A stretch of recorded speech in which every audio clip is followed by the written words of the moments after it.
Hello guys, magandang hapon. Eto ngayon, alas 3 na na hapon at nag-crave ako sa pansit bato. Ayan, kaya nagluto ako guys ng kalahating kilong pansit bato para sa aming merienda.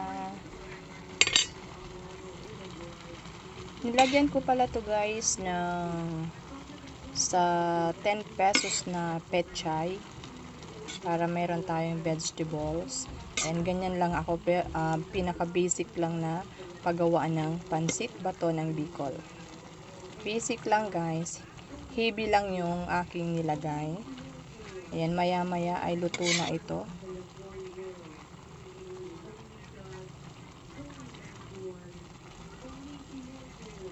Kain tayo, maya maya lang ay hahanguin na natin tong ating pansit bato. Made by Ate Ann, Bicolana.